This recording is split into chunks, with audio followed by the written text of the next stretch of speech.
Ya, selamat pagi anak-anak. Kita masuk les agama. Nah, adapun di sini yang mau kita bahas topik pembelajaran kita pada hari ini yaitu judul garis besar adalah tentang peran sekolah bagi perkembanganku. Nah, di sini coba kamu perhatikan ada beberapa indikator yang harus kita capai.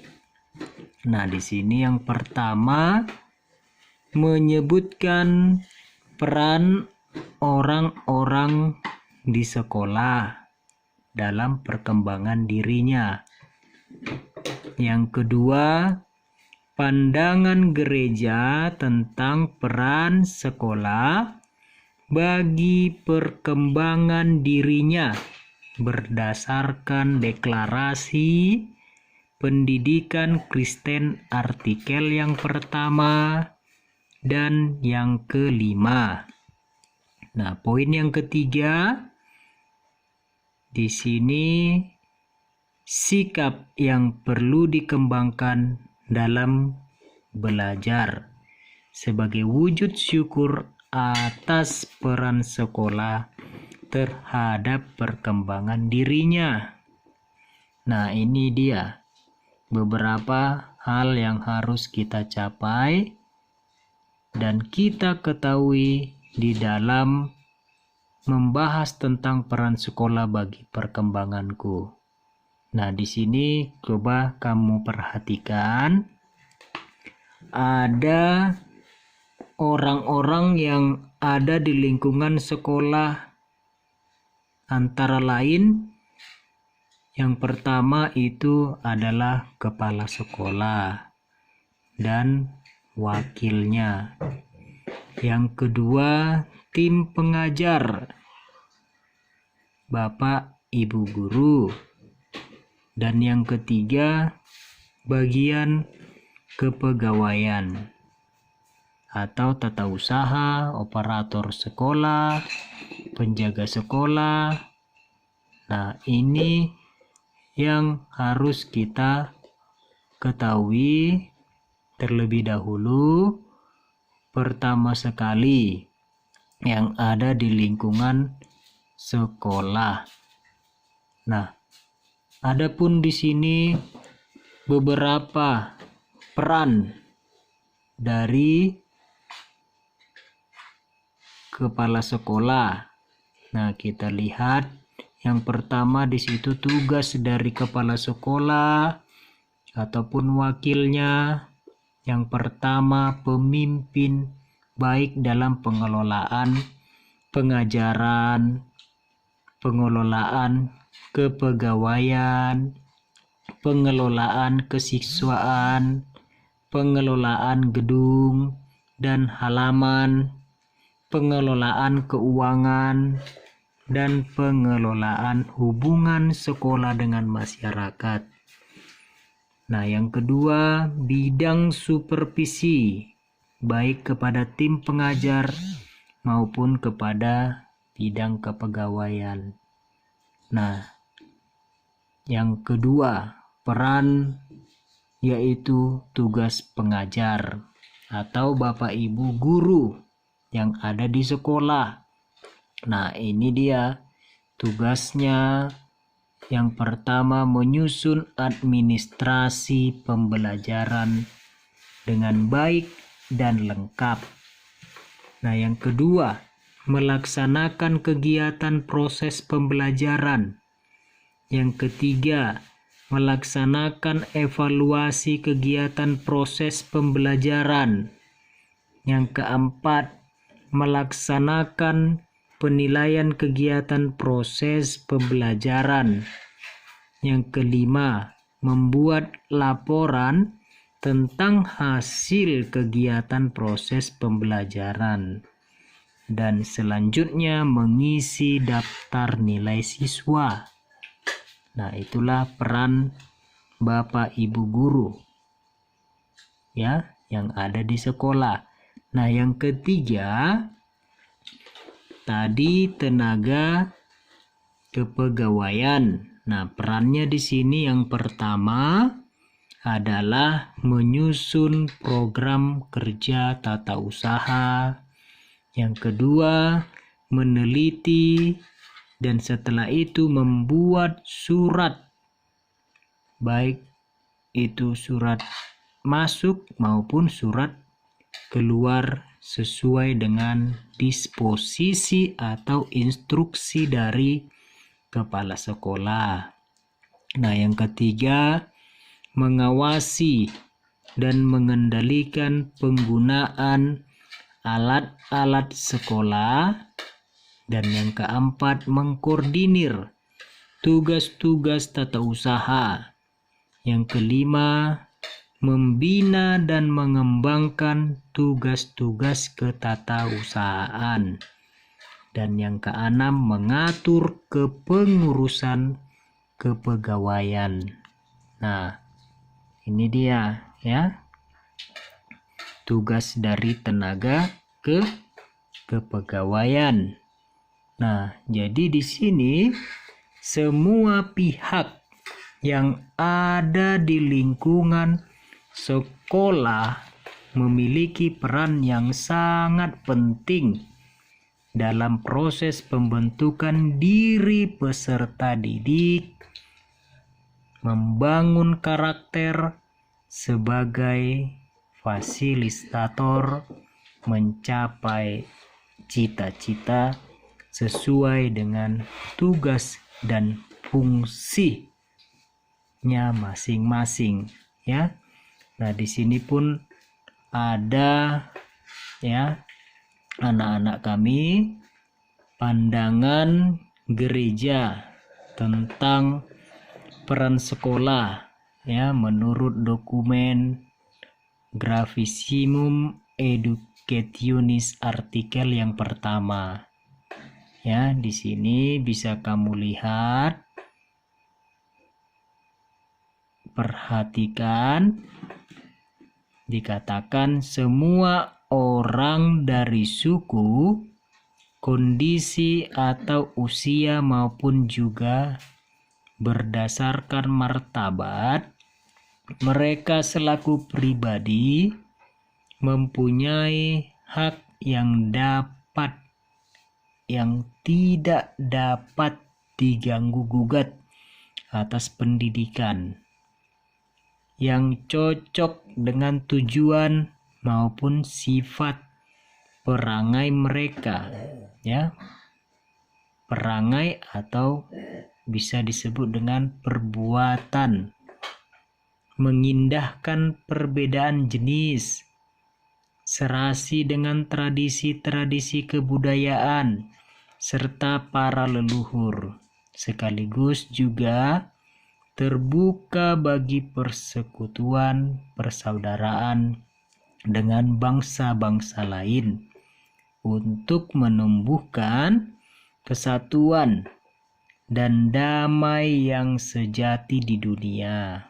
Tujuan pendidikan dalam arti yang sesungguhnya ialah mencapai pembinaan pribadi manusia dalam perspektif tujuan terakhirnya demi kesejahteraan kelompok-kelompok masyarakat, mengingat bahwa manusia termasuk anggotanya dan bila sudah dewasa ikut berperan menunaikan tugas kewajibannya. Nah, selanjutnya ada pandangan gereja tentang dokumen Gravissimum Educationis artikel yang kelima. Nah, di sini dikatakan bahwa di antara segala upaya pendidikan sekolah mempunyai makna yang istimewa. Sementara terus-menerus mengembangkan daya kemampuan akal budi berdasarkan misinya sekolah untuk menumbuhkan kemampuan, memberikan penilaian yang cermat, memperkenalkan harta warisan budaya yang telah dihimpun oleh generasi-generasi masa silam, meningkatkan kesadaran akan tata nilai, menyiapkan siswa untuk mengelola kejuruan tertentu, memupuk rukun persahabatan antara para siswa yang beraneka watak perangai maupun kondisi hidupnya, dan mengembangkan sikap saling memahami. Kecuali sekolah merupakan suatu pusat kegiatan kemajuan yang serentak harus melibatkan keluarga-keluarga, para guru, bermacam-macam perserikatan yang memajukan hidup berbudaya kemasyarakatan dan keagamaan, masyarakat sipil, dan segenap keluarga manusia. Nah, jadi di sini kita sebagai orang yang beriman, kiranya kita perlu berefleksi diri, bahwa di sini sebagai generasi muda sangat perlu sekali untuk membekali diri dengan berbagai kemampuan dan keterampilan. Nah, jadi anak-anak kami di sini, sekolah mempunyai peran yang sangat penting, yang sangat penting untuk perkembangan dirimu. Nah, di sini ada pun tugas yang perlu kalian kerjakan, kamu kerjakan. Bapak berikan 2 pertanyaan. Yang pertama di situ tuliskan menurutmu peran guru dalam perkembangan dirimu. Nah, yang kedua, tuliskan dan jelaskan sikap yang perlu kamu kembangkan dalam belajar sebagai wujud syukur atas peran sekolah terhadap perkembangan dirimu. Jadi inilah tugas yang harus kamu kerjakan. Nah, sekarang untuk menutup, coba kamu dengarkan. Di sini ada video sebuah lagu.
Ya, inilah anak-anak kami untuk itu. Sekian dan terima kasih. Salam sehat untuk kita semua, dan jangan lupa manfaatkanlah waktumu sebaik mungkin. Meskipun kita saat ini lagi dalam pembelajaran daring, Bapak harap capailah selalu cita-citamu dan taat beribadah selalu kepada Tuhan, dan rajinlah belajar dengan sungguh-sungguh dan penuh semangat. Oke?